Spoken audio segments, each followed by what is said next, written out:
പ്രേക്ഷകർക്ക് നമസ്കാരം. കാന്തപുരം ഉസ്താദ് നരേന്ദ്രമോദി ഭരിക്കുന്ന ഭാരതത്തിൽ മുസ്ലിങ്ങൾ സുരക്ഷിതരാണ് എന്ന് പറഞ്ഞതുമായി ബന്ധപ്പെട്ട് വി.ഡി. സതീശൻ പറയുന്നത് നിങ്ങളൊന്ന് കേട്ടു നോക്കൂ. അദ്ദേഹത്തിന്റെ അഭിപ്രായമാണ്, അദ്ദേഹത്തിന്റെ സ്വന്തം അഭിപ്രായം പറയാനുള്ള സ്വാതന്ത്ര്യമുണ്ട്. ഇന്ത്യയിൽ എല്ലായിടത്തും ന്യൂനപക്ഷങ്ങൾ, മുസ്ലിങ്ങൾ മാത്രമല്ല ക്രൈസ്തവർ ഉൾപ്പെടെ വലിയ ഇൻസെക്യൂരിറ്റിയാണ്, അരക്ഷിതത്വമാണ്. രാജ്യം മുഴുവൻ വലിയ അരക്ഷിതത്വമാണ് നേരിടുന്നത്. എത്ര ക്രൈസ്തവ വൈദികരാണ് ജയിലിലുള്ളത്? എത്ര പേരാണ്, എത്ര പ്രാർത്ഥനാ കൂട്ടായ്മകളാണ് ആക്രമിക്കപ്പെടുന്നത്? പള്ളികൾ എത്രയാണ് തകർത്തത്? കന്യാസ്ത്രീമാരെ വരെ ആക്രമിക്കുകയാണ്. എത്ര പേരാ ജയിലുള്ളത്? അത് അദ്ദേഹത്തിന്റെ അഭിപ്രായമല്ലേ? അദ്ദേഹത്തിന്റെ അഭിപ്രായം അല്ലല്ലോ, ഞങ്ങളുടെ അഭിപ്രായം അതല്ലല്ലോ.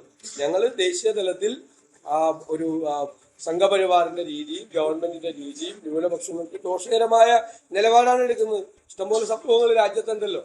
ഇതൊക്കെ വിളിച്ചു പറഞ്ഞ സതീശനോട് ഒരു സാധാരണ മലയാളി എന്ന നിലക്ക് പറയാനുള്ളത് ചിലക്കാതെ പോടോ എന്ന് തന്നെയാ. നമ്മുടെ രാജ്യത്ത് മുസ്ലിങ്ങൾക്ക് വലിയ പ്രശ്നമാണ്, ക്രിസ്ത്യാനികൾക്ക് വലിയ പ്രശ്നമാണ് എന്നൊക്കെ പറയാൻ ഉളുപ്പില്ലേ ഈ സതീശന്? ആർക്ക് വേണ്ടിയാ ഈ പറയുന്നത്? ജമാഅത്തെ ഇസ്ലാമിക്ക് വേണ്ടിയല്ലേ? ഇവിടെയുള്ള മുസ്ലിം ലീഗിന് വേണ്ടിയല്ലേ? ഇവിടെയുള്ള പോപ്പുലർ ഫ്രണ്ടിന് വേണ്ടിയല്ലേ ഇയാൾ ഈ കിടന്ന് ചിലക്കുന്നത് എന്ന് തന്നെയാ ബോധമുള്ള ഓരോ മലയാളിക്കും പറയാനുള്ളത്.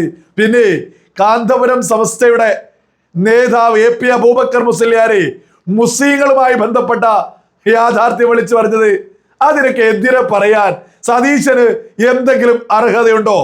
മുസ്ലിങ്ങളുമായി ബന്ധപ്പെട്ട് കാന്തപുരം ഉസ്താദ് എത്രത്തോളം കാലമായിട്ട് പ്രവർത്തിക്കുന്നു? അദ്ദേഹത്തിന് കേരളത്തിൽ എത്രത്തോളം ഇതുമായി ബന്ധപ്പെട്ട് സ്ഥാപനങ്ങളുണ്ട്? എത്രത്തോളം ന്യൂനപക്ഷ സ്ഥാപനങ്ങൾ ഈ പറയുന്ന കാന്തപുരം മുന്നോട്ട് പോകുന്നുണ്ട്? ഈ കാന്തപുരത്തെ എതിർക്കാൻ മാത്രമൊക്കെ ഈ സതീശനൊക്കെ എന്തു ഉണ്ടയാ ഈ മതവുമായി ബന്ധപ്പെട്ട് ഉള്ളത്? അല്ലെങ്കിൽ സതീശനാരാ ഈ മതത്തിന്റെ അട്ടിപ്പേർ അവകാശമൊക്കെ അങ്ങ് എടുക്കാൻ? ഇയാൾ ആരാണെന്ന് ഇയാൾ കരുതുന്നത്? ജമാഅത്തെ ഇസ്ലാമി വർഗീയ സംഘടനയല്ല, ജമാഅത്തെ ഇസ്ലാമി പണ്ടുള്ളതുപോലെയല്ല. അവരെ വെളുപ്പിക്കാൻ ചാടി വീഴൂ. അതേ നാവ് കണ്ട കാന്തപുരം ഉസ്താദിനെ തോന്നിയത് പറയുന്നത്. ഈ ജമാഅത്തെ ഇസ്ലാമിക്ക് നാട് കുട്ടിച്ചോറാക്കാനും നാട്ടിൽ കലാപം ഉണ്ടാക്കാനുമാണ് മുന്നോട്ട് പോകുന്നത്. മതരാഷ്ട്രവാദം ഉന്നയിച്ചിട്ട് ഈ ബംഗ്ലാദേശിലെ ജമാഅത്തെ ഇസ്ലാമി തന്നെയാ കേരളത്തിലെ ജമാഅത്തെ ഇസ്ലാമി. വളരെ വ്യക്തമായതല്ലേ ഈ ലേറ്റസ്റ്റ് ആയിട്ടുള്ള ബംഗ്ലാദേശിലെ ഇലക്ഷനിൽ പൊട്ടിയതുമായി ബന്ധപ്പെട്ടു കേരളത്തിലെ ജമാഅത്തെ ഇസ്ലാമിക്കാര് അതിനെ ന്യായീകരിച്ച് ഈ രംഗത്തെത്തിയത് നമ്മളൊക്കെ തന്നെ സോഷ്യൽ മീഡിയയിലൂടെ കണ്ടിട്ടുള്ളതല്ലേ? എന്നിട്ട് ഉളുപ്പില്ലാതെ ഇവിടെ മുസ്ലിങ്ങൾക്ക് ഇവിടെ കലാപശ്രമമാണ് സതീശന് ജമാഅത്തെ ഇസ്ലാമിയെ പൊക്കിപ്പിടിച്ച് ഇവിടെ നടത്തിക്കൊണ്ടിരിക്കുന്നത്. അല്ലെങ്കിൽ കോൺഗ്രസിന് ജനാധിപത്യത്തെ കുറിച്ചോ ആളുകളെ ഉപദ്രവിക്കുന്നതിനെ കുറിച്ചോ പറയാൻ എന്തെങ്കിലും അർഹതയുണ്ടോ? മുൻ പ്രധാനമന്ത്രി ശ്രീമതി ഇന്ദിരാഗാന്ധിയുടെ കാലത്തല്ലേ രാജ്യത്ത് ജനാധിപത്യമില്ലാതായത്, രാജ്യത്ത് സ്വാതന്ത്ര്യമില്ലാതായത്?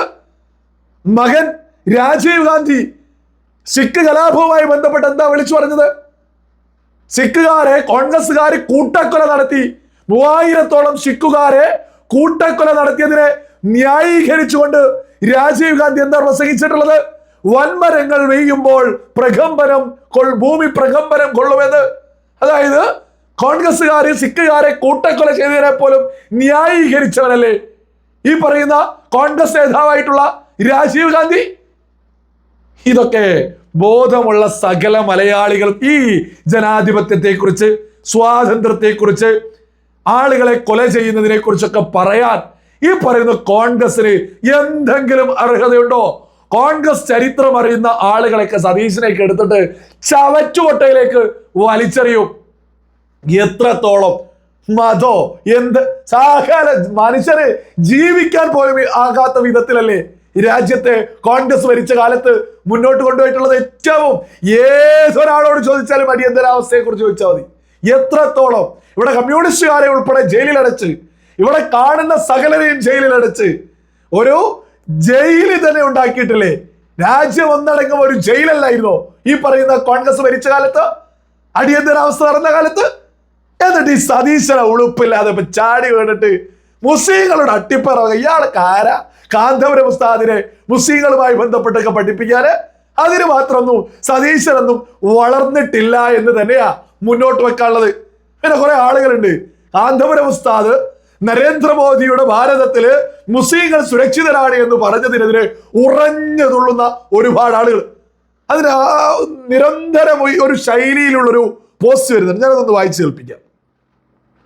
ഒരു അഷ്റഫ് മുഹമ്മദ് എന്ന് പറയുന്ന ഒരു വ്യക്തിയാണ്.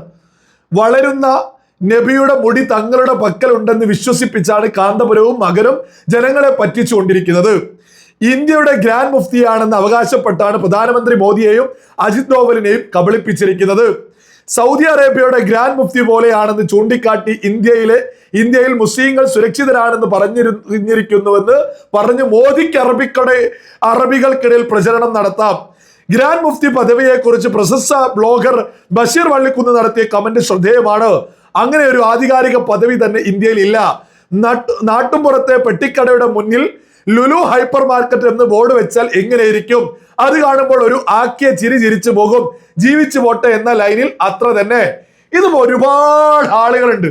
കാന്തപുരത്തിന്റെ അത് ഇത് എന്നു ഇതൊന്നും മോദിയെ കാണുന്നത് വരെ ഇവർക്കൊന്നും ഒരു പ്രശ്നമില്ലായിരുന്നു. പിന്നെ നരേന്ദ്രമോദിക്ക് ഒരു AP അബൂബക്കർ മുസ്ലിയാർ വന്നിട്ട് കൈ കൊടുക്കേണ്ട ആവശ്യമില്ല. AP അബൂബക്കർ മുസ്ലിയാർ നരേന്ദ്രമോദിക്ക് അടുത്തെത്തുന്നതിൻ്റെയൊക്കെ മുമ്പായിട്ട് തന്നെ ഗൾഫ് രാജ്യങ്ങളൊക്കെ മത്സരിച്ച് അവരുടെ രാജ്യത്തെ പരമോന്നത പുരസ്കാരമൊക്കെ നരേന്ദ്രമോദിക്ക് കൊടുത്തു കഴിഞ്ഞതാ. ഗൾഫ് രാജ്യങ്ങളുടെ പ്രിയപ്പെട്ട ലോക നേതാവ് എന്ന് പറയുന്നത് നരേന്ദ്രമോദിയാ. ഗൾഫ് രാജ്യങ്ങൾക്കൊക്കെ എങ്ങനെ നരേന്ദ്രമോദി പ്രിയപ്പെട്ടവനാവുന്നു എന്ന് പഠിച്ചിട്ടാണ് കാന്തപുരമോ ഇപ്പൊ ലേറ്റസ്റ്റ് ആയിട്ട് നരേന്ദ്രമോദിയെ കാണാൻ പോയത്. അതല്ലാതെ കാന്തപുരം പോയി കൈ കൊടുത്തിട്ട് ഗൾഫ് രാജ്യങ്ങൾക്കിടയിൽ മോദിക്ക് ഒരു വില ഉണ്ടാക്കണ്ട. മോദി ഓൾറെഡി തന്നെ ഗൾഫ് രാജ്യങ്ങളുടെ പ്രിയപ്പെട്ട നേതാവാ. അത് UAE രാജാവ് ഉൾപ്പെടെ ഏത് ഗൾഫ് രാജ്യങ്ങളുടെ രാജാക്കന്മാരുടെയും പ്രിയപ്പെട്ടവനാണ് നരേന്ദ്രമോദി എന്ന് പറയുന്നത്. അതെങ്ങനെ പ്രിയപ്പെട്ടവനായി എന്ന് കാന്തപുരം പഠിച്ചിട്ടാണ് കാന്തപുരം നരേന്ദ്രമോദിയെ കണ്ട് വലിയ യാഥാർത്ഥ്യം വിളിച്ചു പറഞ്ഞത്. നരേന്ദ്രമോദി ഭരിക്കുന്ന ഭാരതത്തിൽ മുസ്ലിങ്ങൾ സുരക്ഷിതരാണ് എന്ന്. അതേപോലെ നമ്മള് കാന്തപുരം വിഭാഗം BJPയിലേക്ക് എന്നൊക്കെ പറഞ്ഞതിന് ഒരുപാട് ആളുകൾ ഉറഞ്ഞു തുള്ളുന്നുണ്ട്.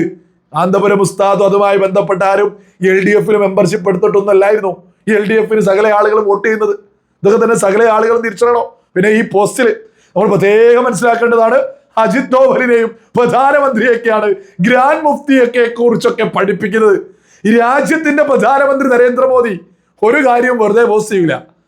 കൃത്യമായ അന്വേഷണങ്ങളുടെ അടിസ്ഥാനത്തിൽ മാത്രമേ നരേന്ദ്രമോദി ഒരാൾക്ക് കാണാൻ പോലും സാധിക്കൂ. ഈ രാജ്യത്തിന്റെ പ്രധാനമന്ത്രി, ലോകത്തെ പവർഫുൾ നേതാവ്, ഇന്ന് ലോകത്തെ ഏറ്റവും പവർഫുൾ നേതാവ് എന്ന് പറയുന്നത് നമ്മുടെ രാജ്യത്തിന്റെ പ്രധാനമന്ത്രി നരേന്ദ്രമോദിയാ. അതിന് തൊട്ടരികിൽ നിൽക്കുന്ന അജിത് ഡോവൽ ഉണ്ടല്ലോ. ഈ രാജ്യം തന്നെ മുന്നോട്ട് പോകുന്നത് അദ്ദേഹത്തിന്റെ കൃത്യമായ ഇടപെടലിലൂടെയാ. അദ്ദേഹം നിന്നുകൊണ്ടുള്ള ഒരു കൂടിക്കാഴ്ചയുടെ ഒരു പോസ്റ്റില് നരേന്ദ്രമോദി ഗ്രാൻഡ് മുഫ്തി എന്നൊക്കെ പറഞ്ഞിട്ടുണ്ടെങ്കിൽ അതിന്റെയൊക്കെ റിസൾട്ട് വരുന്ന കാലത്ത് കേരളത്തിൽ കൃത്യമായിട്ട് കാണാൻ സാധിക്കൂ. ഒരു തർക്കവും അതിലാർക്കും തന്നെ വേണ്ട. കേരളത്തിൽ വരാൻ പോകുന്നത് വലിയൊരു മാറ്റ. നരേന്ദ്രമോദിയെ കുറിച്ച് AP അബൂബക്കർ മുസ്ലിയാർ പറയുന്നത് വലിയൊരു യാഥാർത്ഥ്യ. തൊട്ടടുത്ത രാജ്യങ്ങളായിട്ടുള്ള മുസ്ലിം ഭൂരിപക്ഷ രാജ്യങ്ങള്, പാകിസ്ഥാന്, സിറിയ, ഇറാഖ്, ഇറാന്, ബംഗ്ലാദേശ്, ഏതൊരു മുസ്ലിം ഭൂരിപക്ഷ രാജ്യം എടുത്താലും അതിനേക്കാളും അധികം സ്വാതന്ത്ര്യത്തിലും സൗകര്യത്തിലും സുരക്ഷിതത്തിലാണ് നരേന്ദ്രമോദി ഭരിക്കുന്ന ഭാരതത്തിൽ മുസ്ലിങ്ങൾ എന്നുള്ളതിൽ ഒരു തർക്കവും ആർക്കും തന്നെ വേണ്ട.